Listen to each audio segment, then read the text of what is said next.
Okay, let me collect those papers from you, and then I just explain something I have already sent to the line and put on the front class, the PowerPoint that I put. So I hope to see those points that I mentioned in the PowerPoint in today's presentation. But if your PowerPoint doesn't have all those things, I will mention again, just like last week, we talked about what is good and what is not so good. Remember, the whole point in here is to get better and better. So we are working on toward getting better, right? And sometimes you have more time to work on a project or a presentation, sometimes not so much time. So I'm not going to take away your chance of getting a good grade because one day you're not having a good day. Or you couldn't come to class for that. So today and last time, we are doing a trial. I think you did as a class, whatever remains of it, so far only 10 or 11 people I think left. You're doing a very good job. So keep up this pattern, because those of you who have stayed means you have had the willingness to take the challenge and do work. And then perhaps, since the class is going to be so small, maybe all three of you later, maybe next week or next week, can just move to this room. So we have only this group of people here, and you don't have to twist your head so much when you are looking at me. So today we will see how you do. I'm hoping that those of you who got some comments from last week, you read the comments and you can improve it. But I also know that it's two presentations after each other, so maybe a little bit not enough time to practice. For the midterm, you do have a lot of time to practice, because that's the key.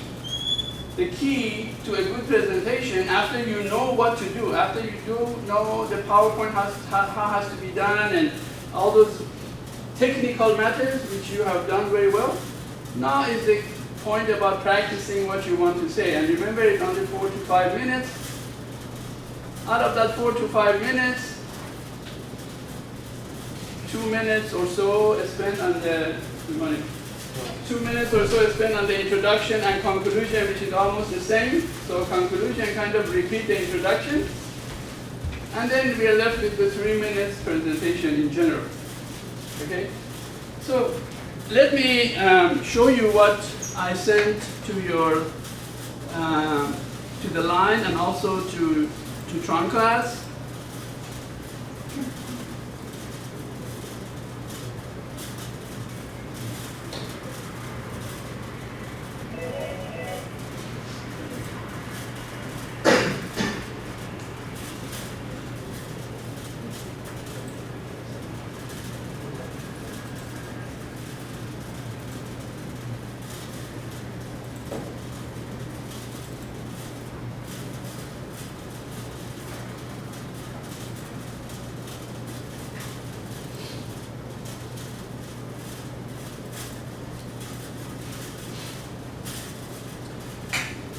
By the way, I prepared this PowerPoint slideshow to show you that you can actually make this, because you know how much time you have. The time is 4 to 5 minutes, right? If you want to create a PowerPoint slideshow that it works with you, and you don't have to worry about the time, that means it's a lot of practice together with your PowerPoint. Then you can create a PowerPoint that works as a slideshow. And save your PowerPoint just like I did here as a slideshow, and then go through the presentation without worrying about changing your slide. But that means you have to be very good in timing, because the PowerPoint will go. Right? Let me just go through this instruction without this, and then I will do another presentation for you, because I want to make sure that we are clear about each point, and then I will go through it. So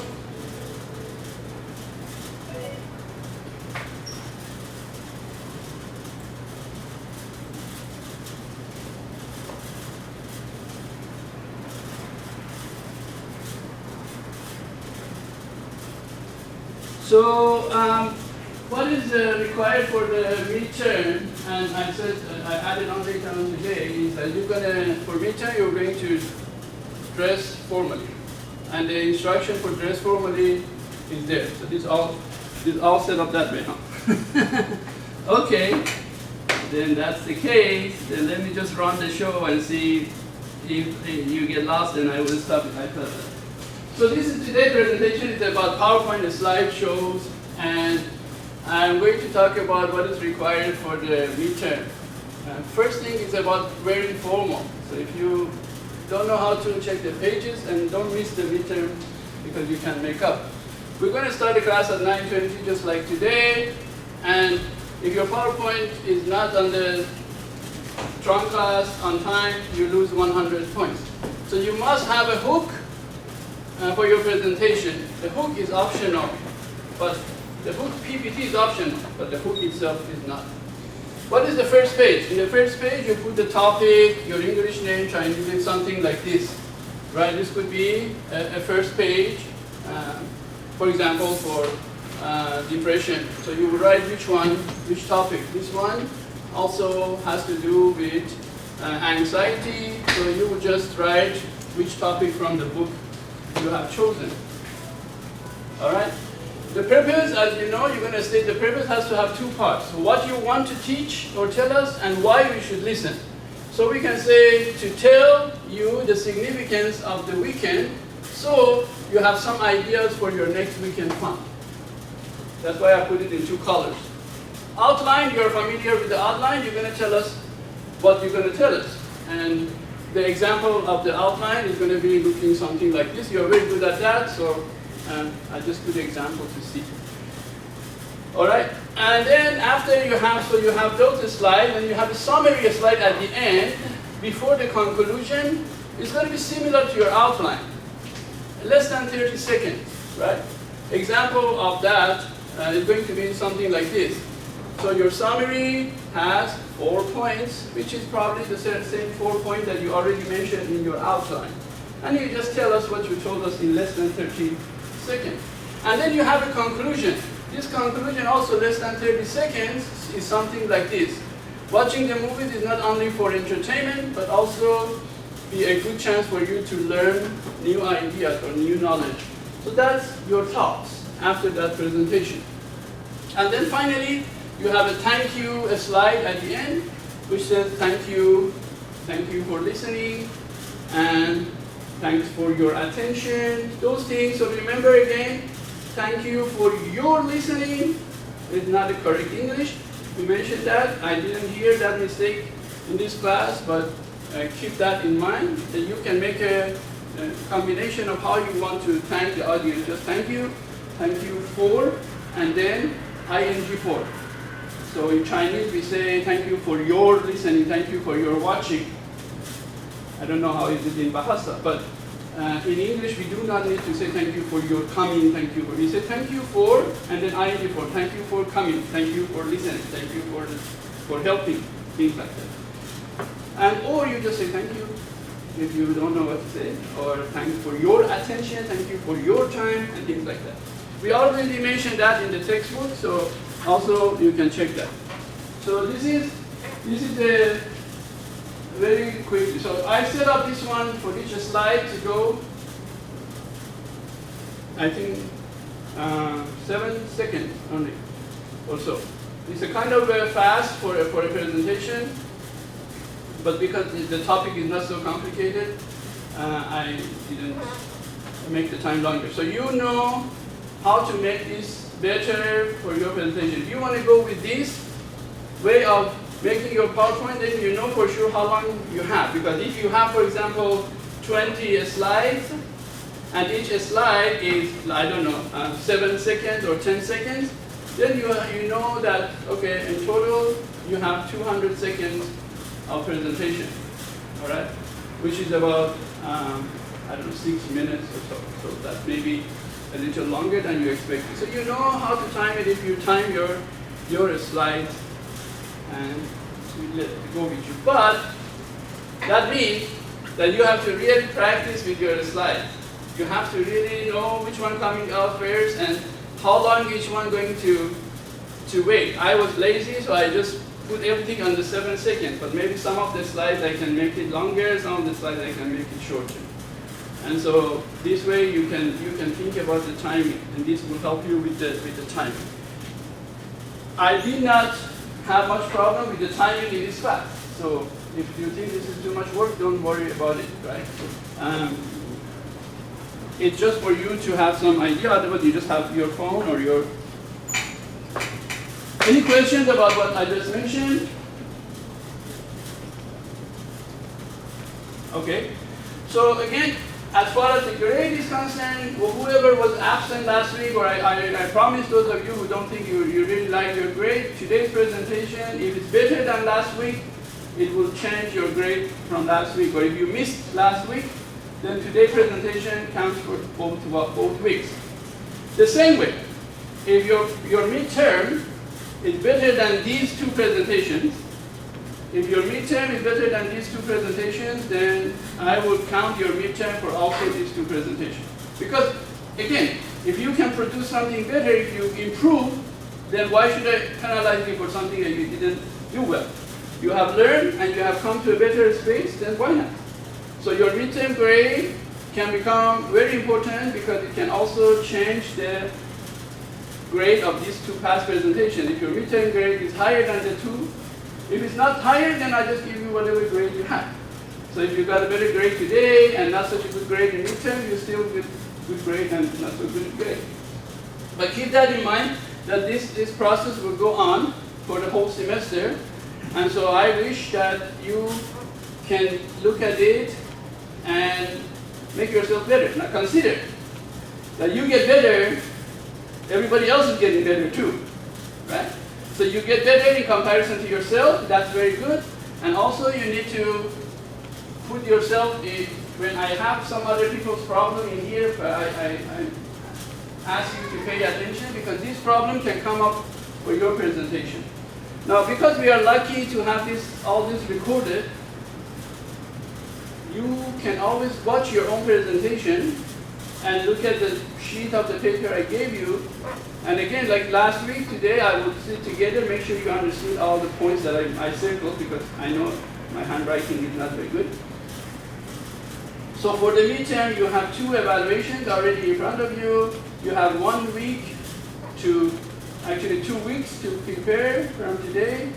And then we come back and should be enough time for you to do your best performance for the midterm.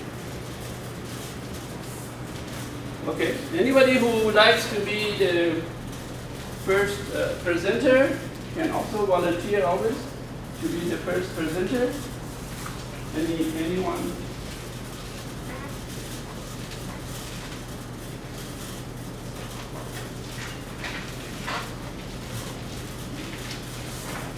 No? Nobody wants to be the first one?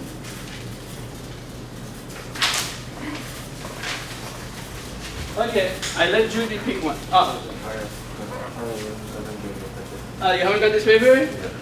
All right. All right, let Judy help us pick one paper.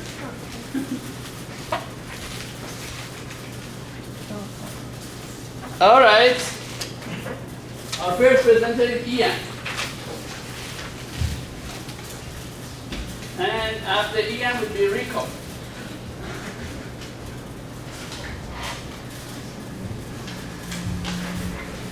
Let me also get myself ready. After Rico will be Ben.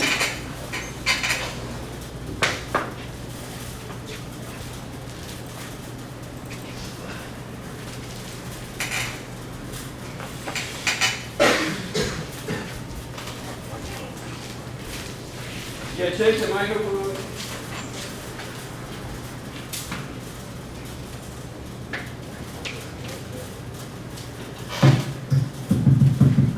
Good. Our set. Good morning, everyone. Give me 5 minutes, 2 minutes. I need to get my timing, get my pen, get my paper.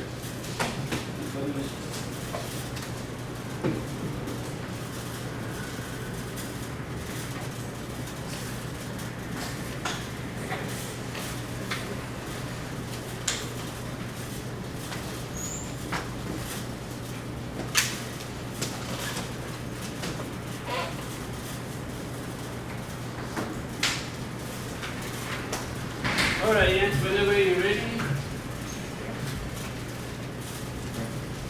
Good morning, everyone. Thanks for being here. And I'm Ian. I'm delighted to speak to you in this class today. And today, my topic is superstitions. And my speech will take about 4 to 5 minutes. And I will divide my presentation into the 4 parts. So let's go started. And are you afraid of black cats? Would you open and bright doors? And how do you feel about number 13 or number 4? And whether you believe or not, you probably know all those superstitions. So how did it happen that people all over the world say bless you when someone sneezes or put a guai sneakers on a machine? Even though most of the superstitions have no scientific basis, many come from Virginia. We come from right. Religion. Sorry. Many superstitions have their organ religion. For example, the number 13 is associated with the Bible, Last Supper.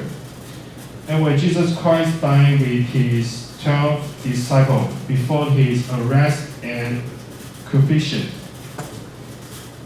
And the idea that 13 people are at the table means bad luck. It totally evolved into the idea that 30 is usually a number of the bad luck. And now the fear of the number 13, which is called triskaidekaphobia, it's like black 13, yeah. And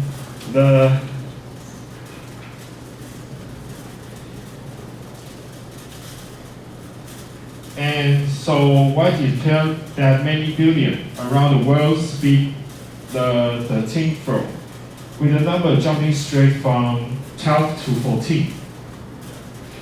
So of course, many people believe that the story of the Last Supper is true, but other superstitions come from Virginian traditions that a few people believe it or even remember. But not all superstitions have to do with the Virginia. Some are just based on official event and association. For example, Italians are afraid of the number 17, because it is a Roman numeral XVII, can be nearest to VIXI. It means called my life is dead. And my life is over. Yeah. So number 4, it sounds almost the same as the word mean dead in Chinese. And because the number 7 also sounds like go.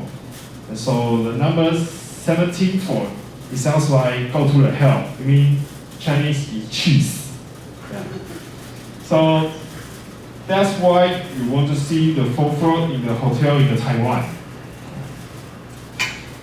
And there are some superstitions that are very interesting. For example, the most famous superstition in Taiwan is put the guai sneakers on the machine, because the green separates the normal option in the machine.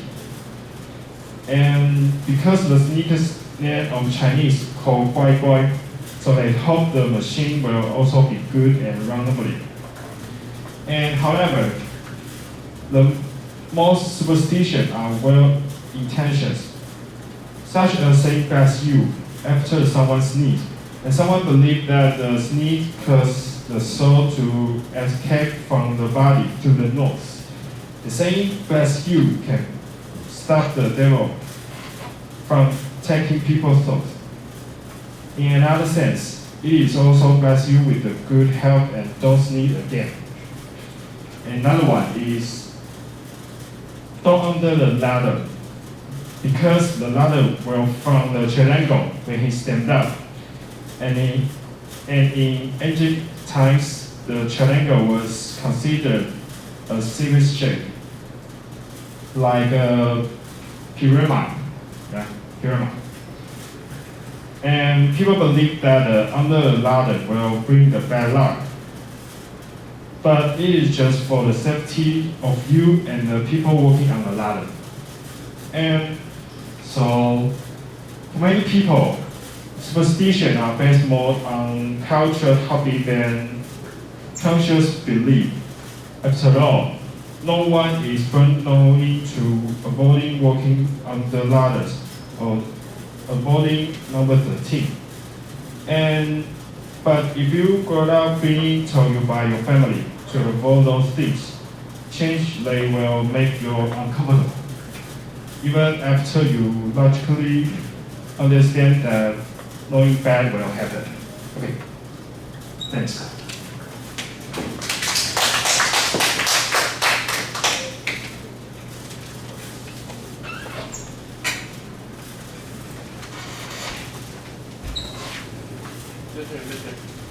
Okay, so let me just make some comments again. As is customary, I will make some comments, especially in the first few presentations. One thing I wanted to write, and I kind of forgot, is that when you're choosing a font in your computer, because your computer maybe has many different fancy fonts that it works, but you bring it your PowerPoint here, unless you save it as a PDF file and you want to make your presentation because you really like the font and you really don't want the format to be destroyed, you can save it as a PDF file. But if you save as a PDF file, then many other animation cannot happen. So it's up to you. But if you want to use a font, please choose a font that is simple, like available everywhere, like Times New Roman, you know, all those fonts that you can find in almost every computer. So you can choose a kind of font that you will see very often, like Arial, Times New Roman, and so on. Why? Because sometimes then you bring it here. I'm pretty sure this was okay in his computer, but here, for whatever reason, it became too hot, and that just doesn't look good. So. But this is a very minor problem because sometimes, I don't know, in this class or some other class, was it that nothing can be read because the font cannot just recognize it, just all the pictures and something funny. All right, so the good things about Ian's presentation is that he has actually used a picture, right, as a hook. So he doesn't need to say this is a hook, right? He used the picture as a hook and asked us, are you afraid of a black cat, right? Or are you afraid of walking under the ladder or something like that? That's a simple hook, which brings us to his idea of talking about superstitions. I did not see any or hear anything about the purpose, so I think I wrote for him. Yeah, I don't see anything about the purpose, but we have the outline. So again, when you're making your PowerPoint for the midterm, please watch or look at the few, I think six PowerPoint that we need to have, 6 topics. So he has the cover, but we don't have his name on the cover one, so that's also missing. And we have the content, which is the outline. Content, outline is the same thing. And so at the end, we also need a summary and conclusion. So one other thing that I need to mention again is that you're going to use some words in your presentation. Actually, like, another thing is that, like, for example, if you're going to use some words that I don't even know what is that in English, but at least you can have the name in Chinese, you can have a translation in Chinese in case somebody knows, but that's okay. You want to introduce some of these things, which is very good. You need to know how to say it, right? So you need to practice that word very clearly for yourself, so you can just tell us. And have the Chinese translation for something that I think, like I said, even in English, I have never heard of it, but that's good, at least now I know. And then when you want to use words often, especially like religion, right? If you're going to talk about religion, of course, I guess the word religion because I can see this picture is very famous. Religion, then you need to know how to say religion because you have only one mistake, which is religion. But if you speak this word 5 times in your presentation, it's 5 mistakes in my ear or in the present or in the audience, right? So there were some few words that I wrote also for Ian. One of them was religion, and I forget what was the other one. What is the other ones I said? Ian, at the back of your paper, I wrote 3 words. In the back of your evaluation, I wrote something. About Yeah, when I gave you the paper, right? I gave you your grade, right? What is on the back? Religion, snack. Right? I think the other one is snack. You want to talk about the snack? Yeah. Yeah, because I heard a sneaker. Yeah. A sneaker is a shoe, right? Oh. Right? So I'm wondering why are you talking about the sneakers, but it's the snacks, right? S-N-A-C-K, if I wrote the correction. And then you're talking about another difficult word, which is a pyramid. All right, because it looks like a pyramid, so you need to be able to say the word pyramid. If you don't know, maybe you write the word pyramid here in English and also the translation, so when you see it, you will remember how to say the word. So you can, the difficult words, it's okay to write them on the screen. This is a very good PowerPoint, by the way, I wrote for him. The PowerPoint is very good, descriptive, not too many words, and he practiced this presentation very well. Of course, we can always become better and better. So thank you, Ian, for being the first presenter and doing a good job. Now, we go to our next presenter, which is Rico. And Rico is not the topic, right? Rico is going to talk about culture in Japan.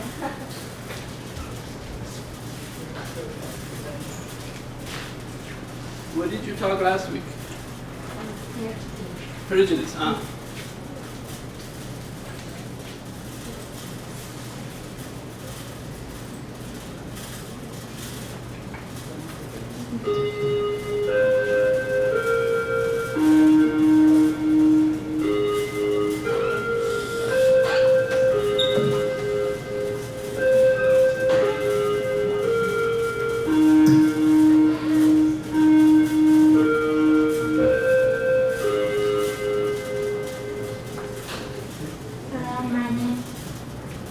Hello, my name is Rico.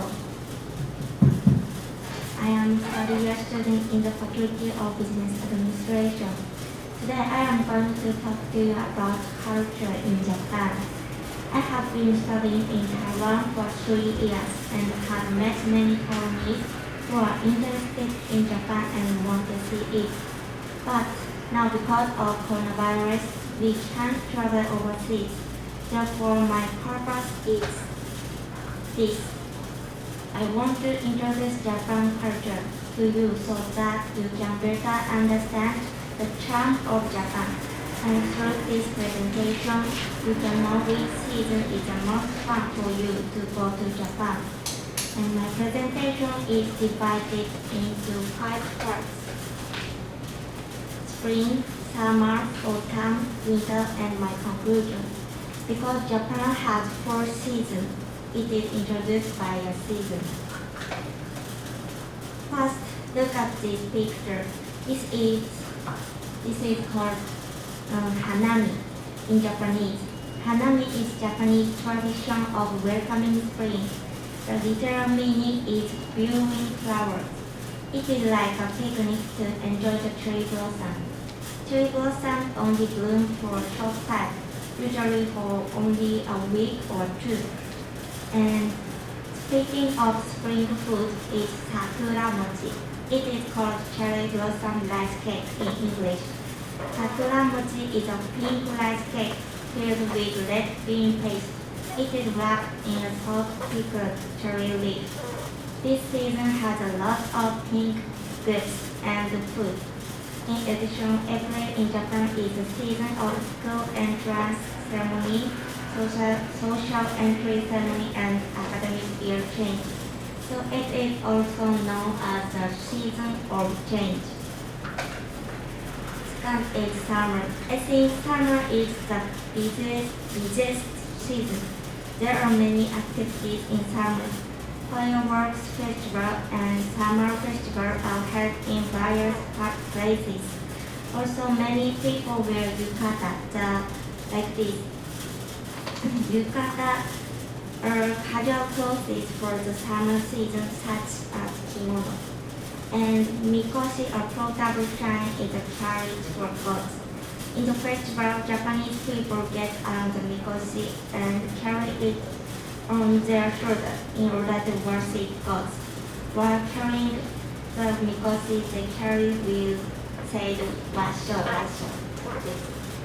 And bon odori is bon odori is always held in the festival. It is a dance for holding a memorial service for the dead. During the bon period in performing bon odori, a tower will be built in the center of an open space. On the top of the tower, there will be a leader who sings a reading note for the song. Then other participants will dance along with the song while moving along the tower. And this is autumn. Autumn in Japan has a comfortable climate. This season we enjoy viewing colorful autumn leaves. We have a saying that autumn is a season for eating. You can enjoy autumn sweets made of seasonal ingredients such as chestnut and sweet potato. And this is winter. Winter in Japan is very cold and it snows a lot in some areas. In Japan, New Year's Day is the most important holiday. Many shops and companies close for the first few days of January, and people use this time to spend time with their family. Many people go back to their hometown to spend the New Year's holiday with their family or local friends. And this is called osechi in Japanese. Osechi are traditional foods which are eaten by a lot of Japanese on New Year's Day. It includes many kinds of Japanese traditional foods, and they are packed together in box. And New Year's is a perfect time to go shopping in Japan. As many shops hold big sales, you will see many shops selling lucky bags. Lucky bags is this. Lucky bag is called fukubukuro in Japanese. And this is my summary. Spring has hanami and sakura mochi, and summer is yukata and firework. And autumn is food and leaves. Winter has New Year's. This is my conclusion. If you want to enjoy scenery and food, I recommend fall or spring. And if you want to experience Japanese tradition, I recommend it summer or winter. Thank you for listening.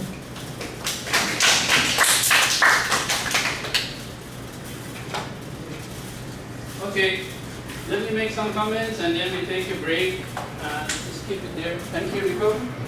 So the presentation is very well prepared. Rico has most of the points that I mentioned to have.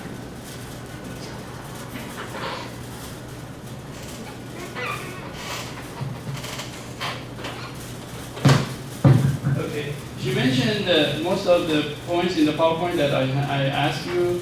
The purpose is clear. She mentioned about the purpose. She has a good hope. She has a good outline. Everything is going very well. With the PowerPoint in here, she has a summary and conclusion also. And so that's pretty much what we needed. Some of the points I mentioned to Rico in here now in her verbal delivery.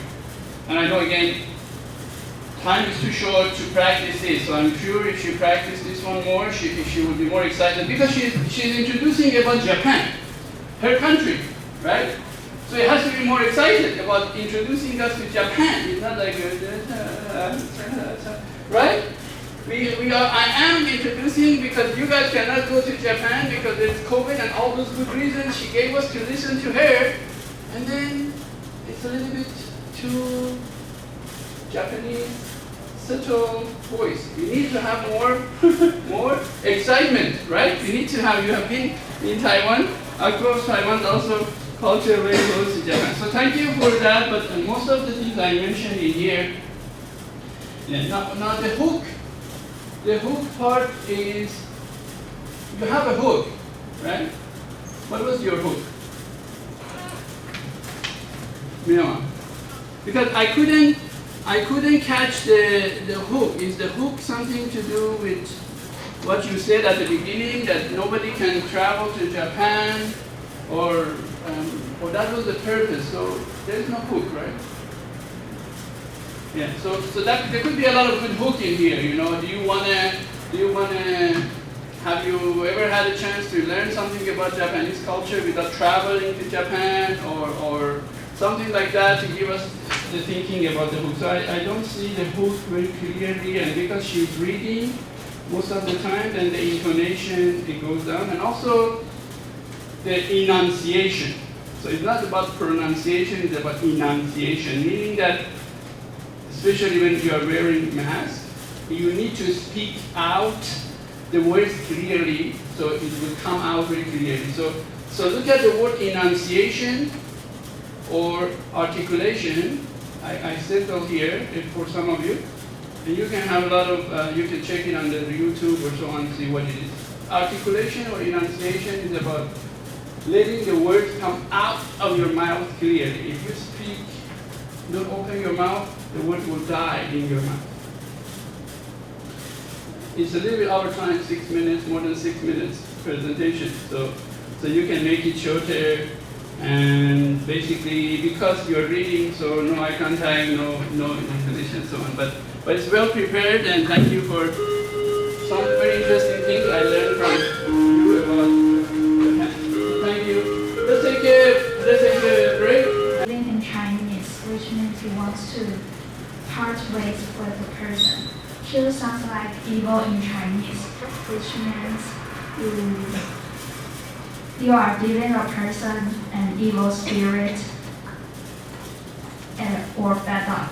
Shoes also symbolize that you want the person to leave or run away. A mirror, which is considered to attract evil spirits. And a sharp object such as scissors or knives are considered to you want to cut off the relationship with a person.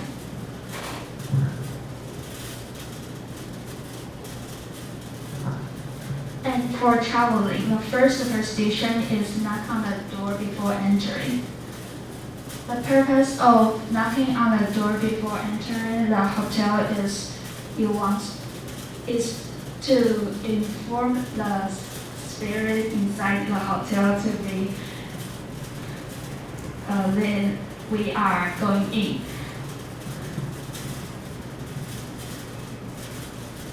We often say, while knocking, we often say, so sorry for disturbing. And we stand sideways to let the spirit a chance to go in our hotel.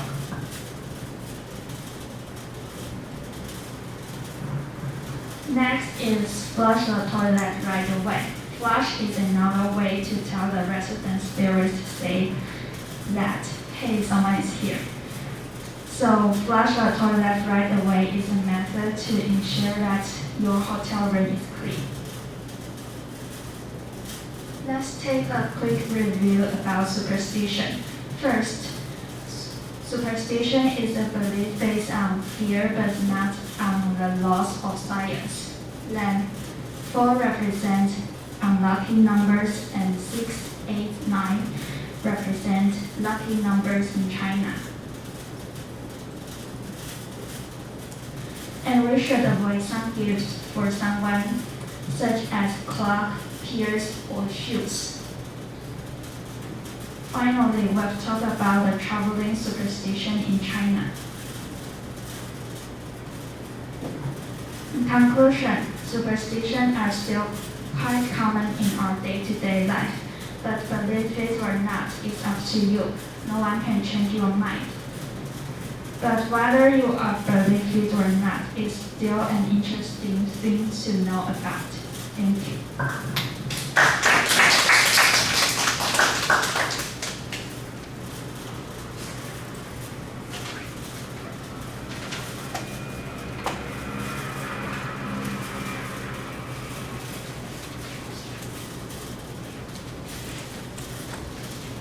Okay, so with Stella's presentation, we have almost all the elements there, and she made a very good introduction of the purpose, so we know the purpose and we know the rest of it. We have good summary and conclusion. She just needs to put more energy in her speaking, make it a little bit more enthusiastic or scary. I don't know if you want to be scary or enthusiastic. Talk about the numbers and superstition and so on. So I think with more practice, this will be done well. So good preparation, good points. I learned something now about. I remember my students before mentioned about knocking at the door in the hotel before, but I forget that. And I remember I traveled with my Taiwanese friend, and they always knock at the door. And I'm thinking. We are not like a room service or something. Why do we have to knock it? Because the hotel when they want to come, they knock at the door, say somebody's not there. So this is the room. They just gave us the key. Why are you knocking at the door now? Now I understand. So thanks for teaching me something today. Mina?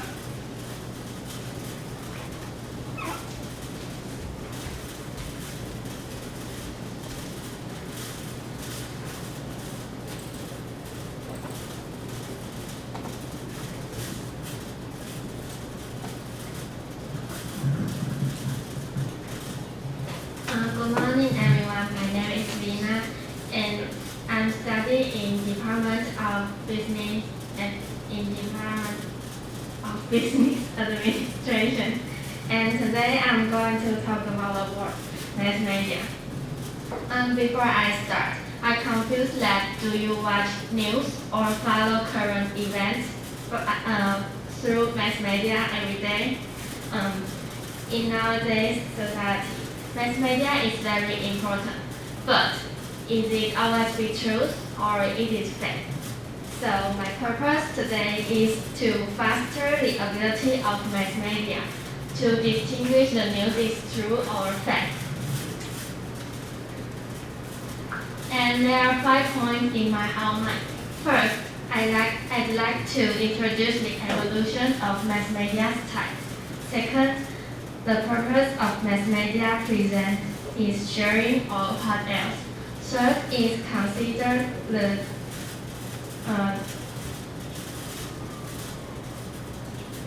third is considered media literacy's function, and then 3 kinds of fake news, and the last one is ways to distinguish the news is true or fake.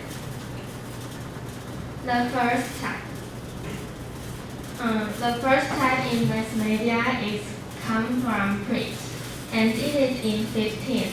People use print like books, newspaper, or magazine to share things to everyone. And in 19th, they use record or make a movie, such as CD, DVD, history, or documentaries. And in 1910, they have broadcast. And television was born in 1927, but in 1950, television is more common in that time, so the news can spread more quickly and widely. In 1990, blog is coming. People can use the internet to post blog to share what they want, and people can know the things that they want to know. In 2000, smartphone is widespread.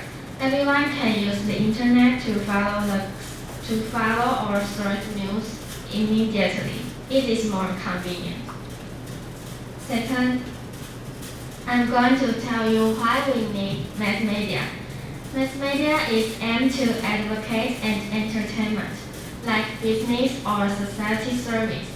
For example, advertise, political propaganda, communication, and entertainment is to bring joy to everyone. Third, media literacy is the ability to assess, analyze, evaluate, and create media information of variety, context, and in a manner that suits your purpose and needs. The education object of media literacy is everyone, because we need to consider and distinguish the news is true or fact. And the next one is fake news kind. It contains misinformation, disinformation, and malinformation. Misinformation is someone creates some fake message to hurt someone on purpose. And disinformation is also a fake message too, but it is not willing to hurt someone on purpose. Malinformation is like bullying, and mostly it happens on internet, based on the fact message to hurt someone and let them be shamed, or maybe they will think about suicide or drop down on the high floor. The last one, ways about media literacy. The tips is 3 for not and 3 for need. First is don't believe your eyes.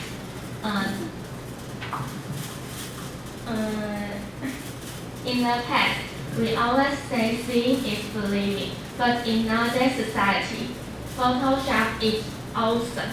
So some bad guys will use Photoshop to change the photos to hurt someone on purpose.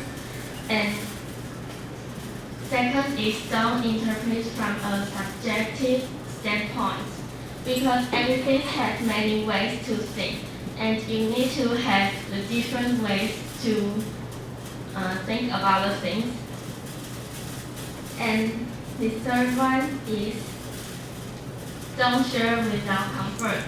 Before you want to share, you need to confirm that it is true or it is fact, that you won't share the wrong message, or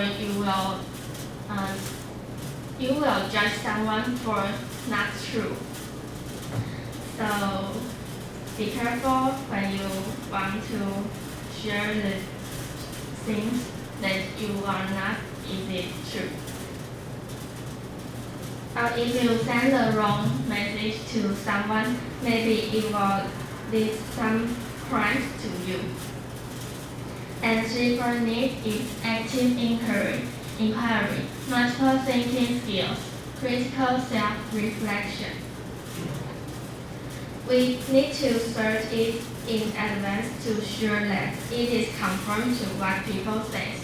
And multiple thinking skills is we need to use different ways to think about it. The last one is we need to have the ability to consider and judge. Through today's presentation, I hope we all can have the ability of media literacy. Thank you.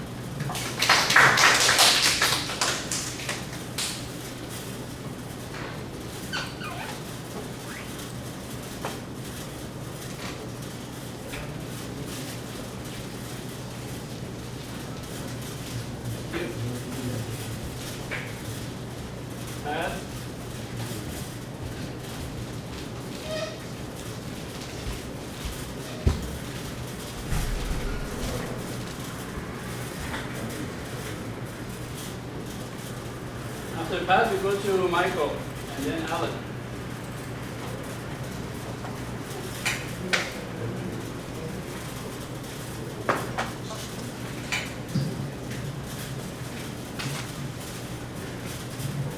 Hello, my name is Pat.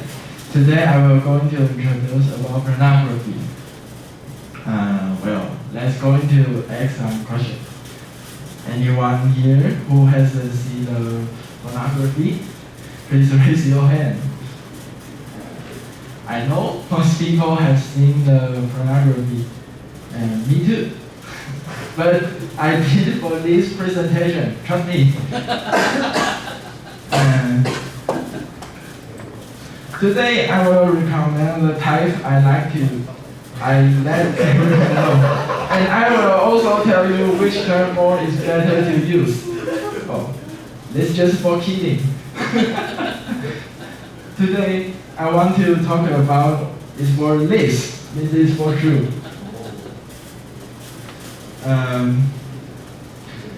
The purpose for introduce this topic is to let everyone know the current development and the legal issue of porn in Taiwan.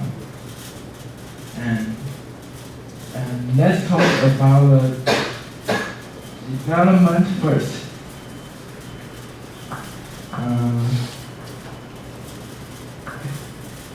Today, pornography is no longer limited to traditional distribution methods. Now, more professional digitization and idolization. Compared with the previous porn, many of them are candid. Now they have professional photography, editor, and actor, and it is a whole team for this pornography.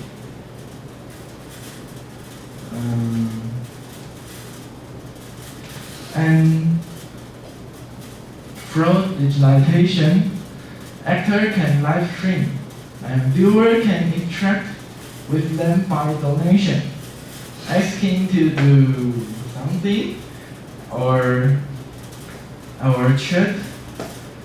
chatting one-on-one online. And the actor even have a fan meeting. Fans can get their autographic photo or buy merchandise. It is genius business models. The industry is more innovative and developing. It also contributes more than 16 billion NT dollars in output value every year. But the law is very incomplete. Let's talk about the law.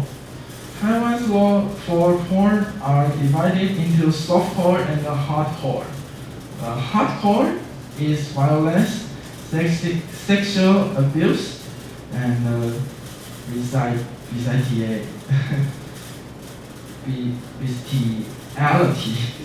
bestiality at sex without artist, medical, or educational information and content. Softcore are in addition to hardcore. Hardcore is totally illegal, but the softcore has legal possibility, and they need to envelope or warning safety isolation measures. So, filming or selling pornography in Taiwan is actually legal as long as you don't touch the hardcore. However, the worker cannot belong to the scope of labor. It leaves land with no protection and no legal back when platforms make unreasonable contracts.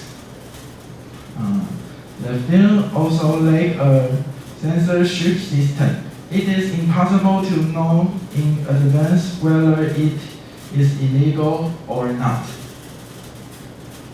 And in this age for freedom, the state should not ban pornography. The best way is to use law to regulate pornography, make industry safe and more directional. Okay. My presentation is Please. Thank you for listening.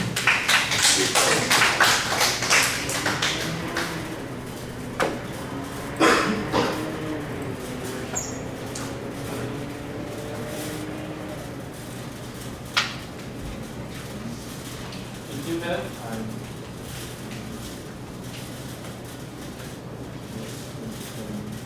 proposal? It's also in the folder, right? Okay. Okay. Yeah, you have the. You can bring if it's in your USB, then we can just talk about it after. Michael. After Michael is Alan, and then after Alan is Kelly. And then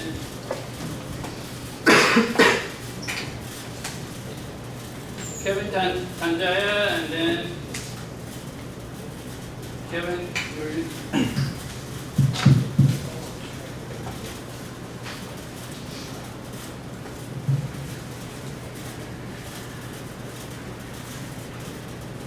Good morning, everyone. My name is Michael, and I'm a third-year student at DC University, and I'm currently majoring at Business Administration.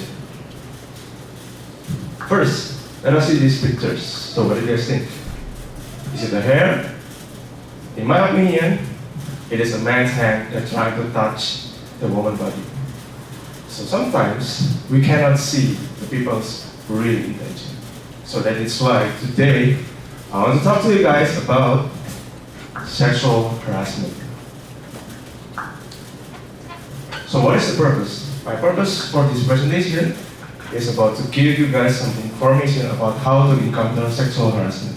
So in the near future, when you see some victims, you can also help them, okay?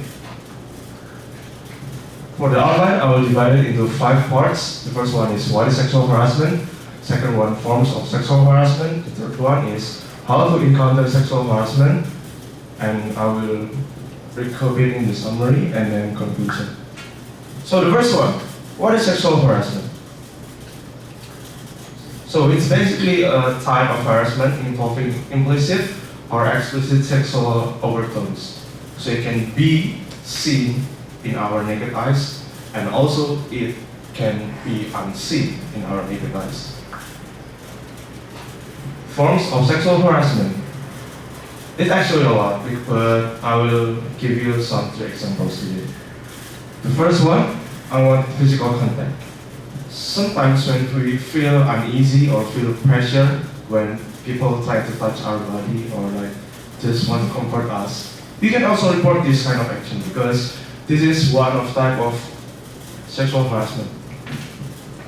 And the second one, performing sexual acts on oneself. For example, if you just want to show your body, your naked body in front of everyone, it is actually dangerous though, because it is also a form of sexual harassment. It's kind of crazy, right? And the last one, unwanted sexually explicit photos, emails, or text messages. So be careful guys, for you guys, I know you, because you are always telling us some kind of sexual jokes. I can report it to you though, because it's also sexual harassment, okay? The last one, how to encounter sexual harassment. I will give you some simple ideas. CARE. C stands for create a distraction. So what you can guys do, you have to do whatever you can do to distract a kind of harassment. Because why not? You can be some kind of hero, you can help them, the victims. And the second one, A, it stands for ask directly. It means you have to ask the people who have been a victim of sexual harassment. You can comfort them, or you can be some helpers that you can help them, basically like that. And the third one, refer to an authority. Sometimes you need some help for authorities such as police or teachers to help you to interfere some sexual harassment. And the last one is E for enlist others. It means if you are being a victim of sexual harassment, man or woman, you also need some help for others. So for the summary, what is sexual harassment? Sexual harassment is a harassment that involving a sexual overtones. And the second one, forms of sexual harassment, like I said before, unwanted physical contact, unwanted explicit photos, texts, and emails, and then performing sexual on oneself. And the last one, how to help them? Care. Create distraction, ask directly, refer to an authority, and end this for others. For conclusion, if you are a victim of sexual harassment, please, guys, you are not alone. Let me help you. You can call, text, chat to it's like for your parents and something like that. So thank you for listening my presentation.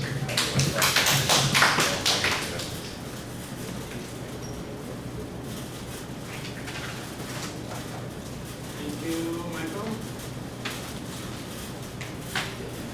So, yeah, everything it goes very well. Timing and introduction. Also, very, very funny introduction from Pat. I really like his catch and his introduction. It was really attention catching. What I am going to say about the concept now, not the content, I mean, not the format. I think care, you can check that. Care is what is when you find yourself in a situation when you are being sexually harassed. So if somebody comes to bother you or you don't feel good, the first thing you should do is to create a distraction. If somebody comes to approach you, you try to just bring up something funny or try to get out of that situation. So that's one thing when you do, especially if you are alone with that person. And then ask directly. I think it means that you tell the person to stop. Directly tell them to stop, right? And refer to an authority means after the act, then you should go to, maybe it's like our school has a center for that. Every office, every organization has a sexual harassment office. You should report it, right? And about enlist others, I didn't really understand what is this one. Michael, what does this mean, enlist others? It means you have to seek other people to help. Ask other people to help you. Okay. Ask for help. Okay, so understand. But anyway, very good topic and very well presented, right on time and well done. All right, let's go to the next person.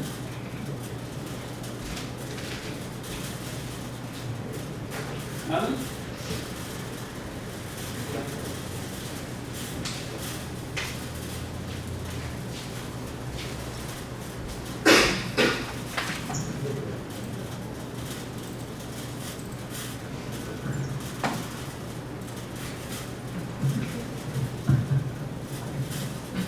Good morning everyone, my name is Alan.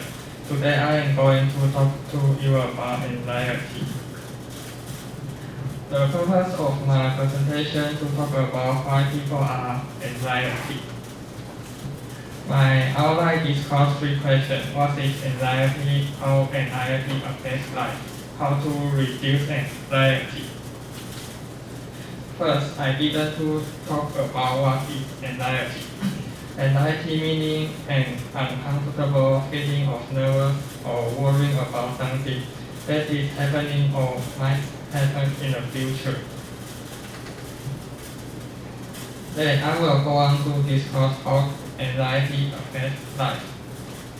Anxiety and tension are very common emotions in people. Long-term anxiety and tension are very harmful for physical health and can lead to many adverse symptoms in people, such as insomnia. And insomnia can lead to mental instability. The phenomena of concentration and inefficiency and the insomnia can also lead to cold sky and dark circle under the eyes, which is very harmful to the patient's daily life and physical health. And anxiety brings great harm to the health of patients. In addition to the insomnia and dark circle described above, and anxiety and tension can also learn to cause efficiency in patients. Sometimes patients will feel that their heart is beating regularly, and the server's test is my heart fail, resulting in death of patient, which has a great impact on the patient health. And finally, I will focus on how to reduce anxiety. If you want to improve your anxiety disorder, the focus of your daily life is to learn to observe your emotion and control your emotion. Here are 5 other things you can do. Exercise. Many aerobic exercise can help relieve stress, including walking, jogging, swimming, and more. Learn to relax. Activities such as yoga, Pilates, or meditation can help you relax. Avoid excess coffee. Too much coffee can make you more prone to anxiety, so don't reach it if you tired. Avoid tobacco, alcohol, and drinking abuse. Every doctor will tell you stop smoking and drinking, which is not only bad for your health, but also for your anxiety. Participate in a support group.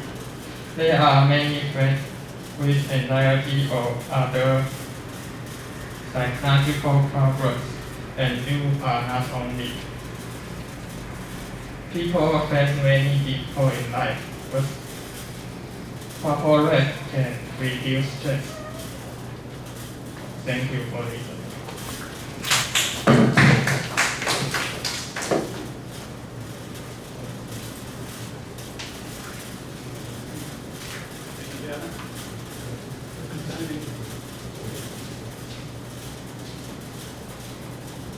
All right, let's go to Kelly.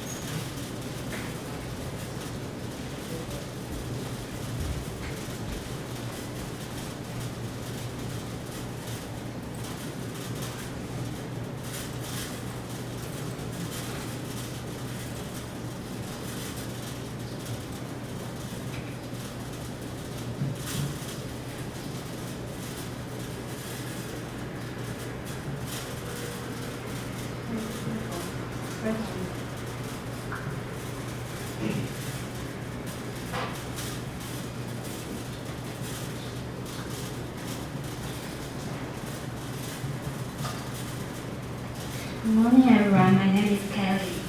Today, I'm going to introduce the dating place in Taichung. The purpose of my presentation today is introduce the dating place for the couple who want to date in Taichung. Have you ever worried about there is no place can date with your lover? You may answer me. Oh, come on. It won't be boring with my lover no matter where we are. But we still need some change in our life, don't we? And if we can always stay in the same place. So today I found some material on the internet. I have divided my presentation into 3 parts. First, if you want some dynamic activity. Second, if you want to take a walk or watch the scenery. And next, when it was raining, where can we go? First one, there is a roller skating rink in Taroko shopping mall.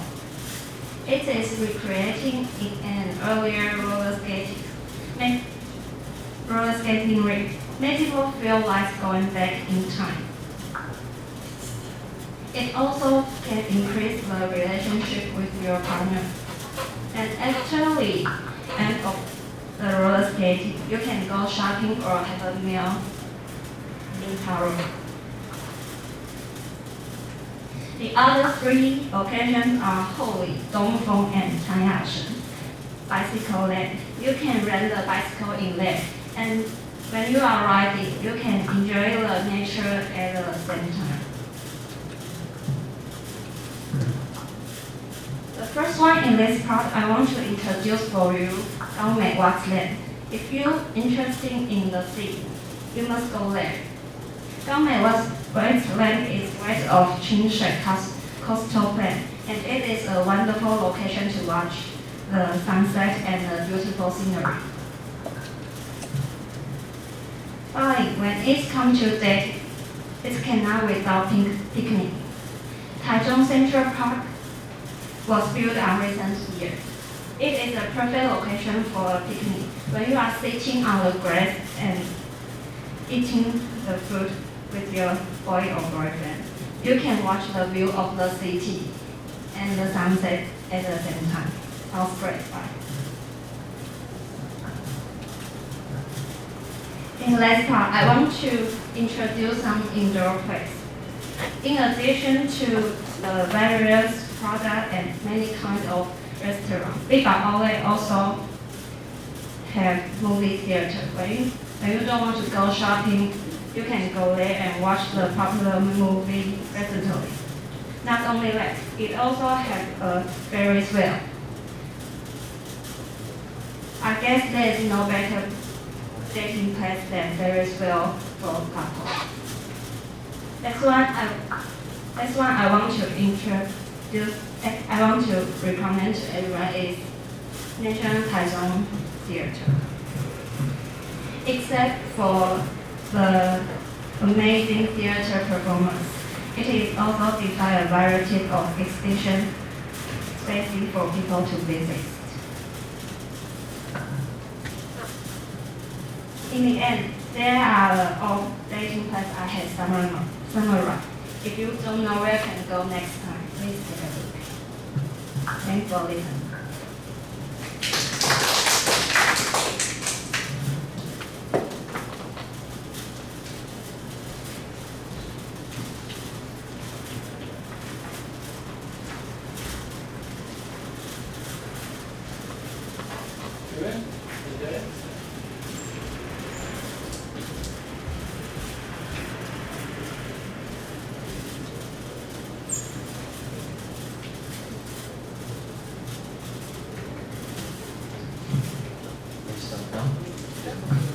Hi, good morning everyone. My name is Kevin Manjaya. I'm a bachelor student at Asia University, majoring in business administration. And today I'm going to talk about a culture that has embedded in our society and is now even getting bigger and bigger nowadays. That culture is called hustle culture. So, hustle culture is a lifestyle where your career or goals takes the main seat of your life at the cost of every other aspects of being human. It will cost you your friends, your families, your hobbies, and even your own self. From the definition itself, we can see that it contains a big flaw. We can see this culture every day in our daily life when influencer, teacher, and even a billionaire telling us those stories about how you need to work hard. Means you need to get less sleep, less rest, less friends, less social interactions in order to become rich and successful. Well, in some sense, maybe they were right. Maybe we need to work hard in order to become a better people.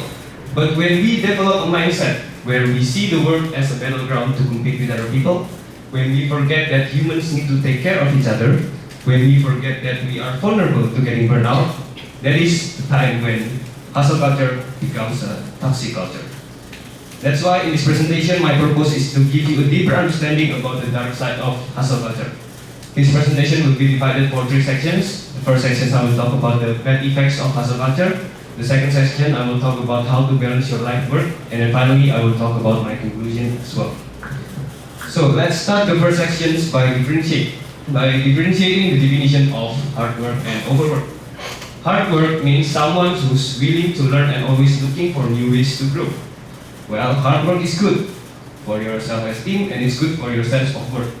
Whereas overwork is work that occupies your every waking hour, means a work that dictates your life and takes over your life. It makes you suffer socially, emotionally, and spiritually, and it affects your mental and physical health. The problem is, hustle culture always gives us a perspective where we need to do things by overworking instead of hardworking.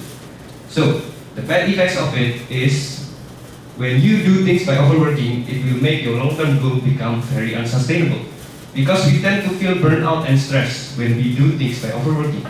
It reduces your productivity. And when your productivity goes down and you don't get the goals that you want, you will become more stressed and less relaxed. You will have a difficult time to enjoy your time with family or friends, or even when you were sleeping, because your mind is always stuck on that goals that you just lost. You will have negative thoughts and feelings about your own self, and it will damage your mental and physical health. So, what do we need? Well, we need a system of balance. In order to have a system of balance, we need to find a compelling reason to make things. Instead of defining our goals just by way of measuring money, wealth, and status, we need to define our goals for something that is bigger than our own self. We need to set up a goals for something that has a meaningful purpose. Set up a goals for the sake of your family, for example, or for saving the world, or helping the future generations to come.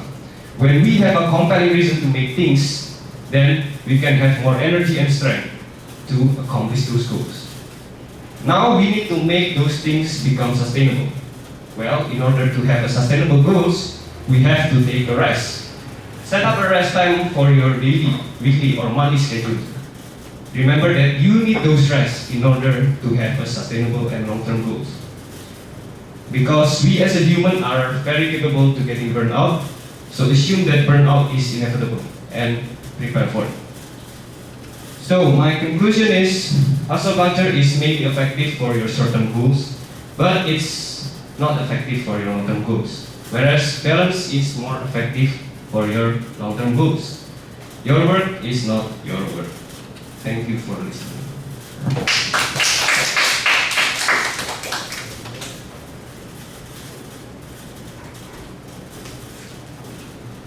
What was the purpose of the presentation? Forget to.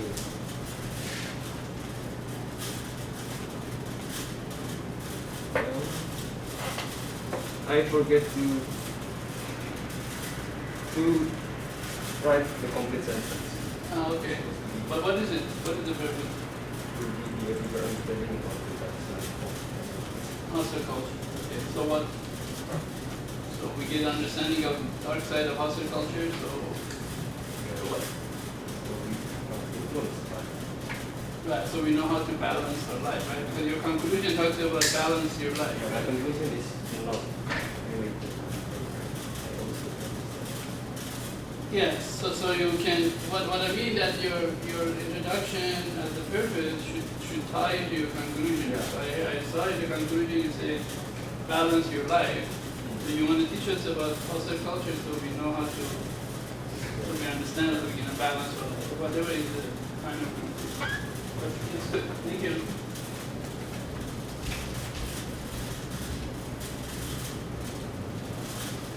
Evan?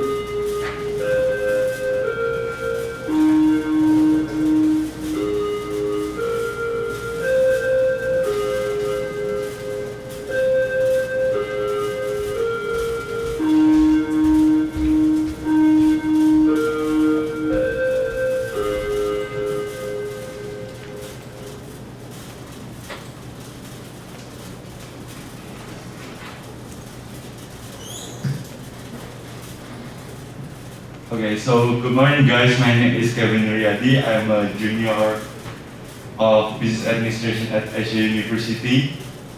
Have you ever guys had track on the fake news and your reputation got harsh or something?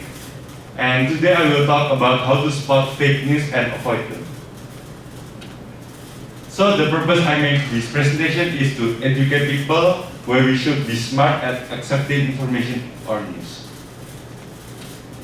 And in this presentation, I will divide it by 4 sessions. The first one is the definition of the fake news. The second one is the impact. The third one, how to spot the fake news. And the last one, I will talk about the conclusion.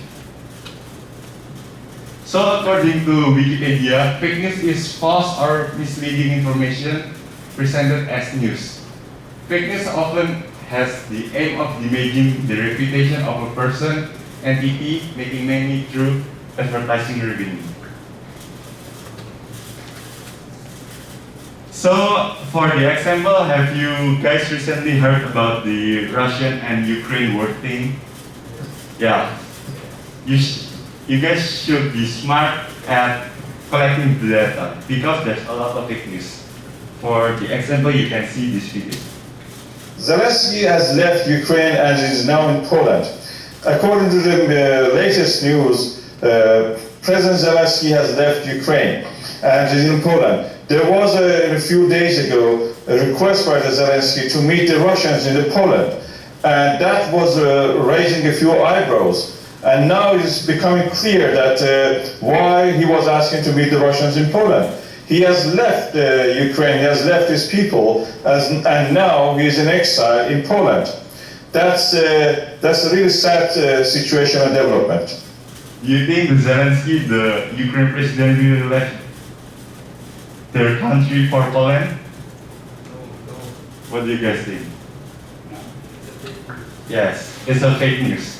But some of you guys might think this is a real news, right? So, I will talk about how to spot the fake news. There are 5 steps to spot a fake news. The first one is develop. We need to develop a critical mindset. Because the fake news are playing our emotion and create a shock value for us. So we need to ask why the news is written. Is it to persuade me to click to another website? Is it selling a product? So we need to be critical. The second one is the check. We need to check the sources. Spelling error of company name or strange domain name like .offer or .infonet rather than .com might be a suspect for the sources. And the third step is see. See who else is reporting the story. Who else do the report? Is it only the A website report the story? You also need to check on like big reporters, company like CNN or BBC. They have a lot of well-trained reporters. And the fourth one is examine. Examine the evidence. Credible news contains facts from experts, survey data, official statistic, or eyewitness from people on the scene. If these things are missing, you need to question it. And the last one, we need to check. Check that it sounds right. What does sounds right mean? Sounds right means use your common sense. Does it make sense? Like, for the example, a website said if cigarette could cure a coronavirus. It doesn't make sense, right? Yeah. So we need to use our common sense. And the next session, I will talk about the impact of fake news. The first one is it could harm the reputation of the sources. Like, it's only not the sources. If we read the fake news sources and we trust it and we share to another people, we will be the sources. And if they trust you, they will have a trust issue with you because you're sharing a fake news, something like that. And the second one, it could harm people's health and lives. Like I said before, the example of the cigarette could cure a coronavirus. If you really trust it, you could get cancer, even die. It's not a cure. And the third one is, it also affects the true news. Like for the video, if someone trusts if Zelensky really left the Ukraine for Poland, and they really trust, there will be a bipolar. Like someone who trusts the Zelensky left the Ukraine and Zelensky not left the Ukraine. There will be a pro and cons. And even influence the people who trust the real news and move into the fake news. So the conclusion of my presentation is we need to develop a critical mindset and be smart at receiving news because it causes several negative impact to people. Okay, thank you.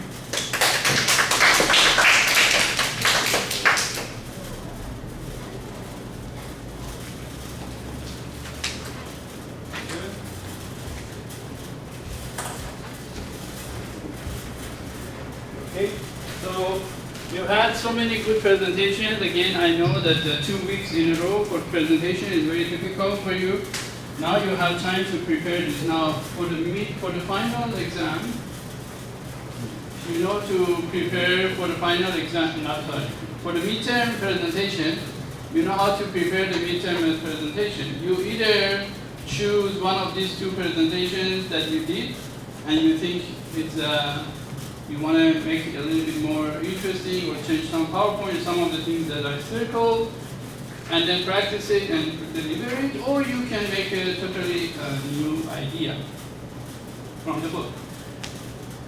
Also, I think because we do have time, and I see everyone is good with the timing, except we are usually longer. So I'm not going to take away points.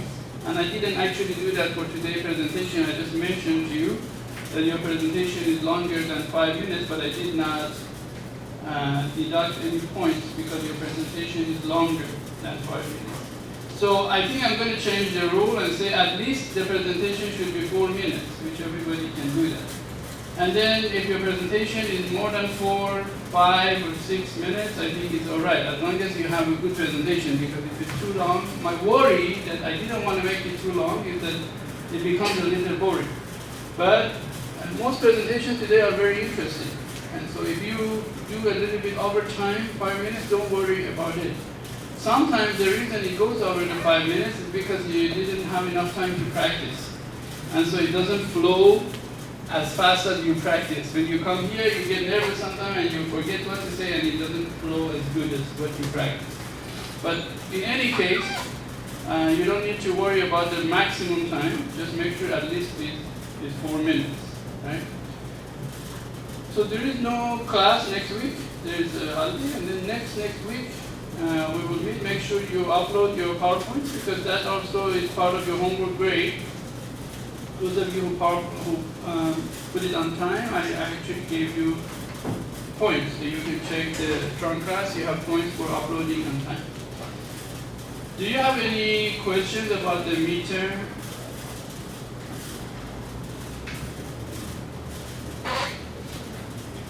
Okay. I know some of you have a proposal that we didn't talk last week, so please stay and come talk to me. If you have some questions about any of the matters I circled, I wrote for you, and you can come and talk to me and make sure you understand what is the problem so I can explain to you and then you can take care of it next time. Again, our purpose is to become better and better. And I really appreciate all the good work that has been done. This again is one of the classes, although we are not that many, but usually it happens this much in this class, that everyone is very aware and very careful with preparing their PowerPoint and preparing their presentation. And so as we are going through, I have to say that I have seen a very good job on their presentation. Remember, your midterm grade, if it's higher than any of these two grades, it will replace it to be better. So you can count on your midterm grade a lot more than just the midterm. All right, so we're done with the class now. I will just be here to talk to a couple of people with their proposals. And if you have any other questions, please come and talk to me.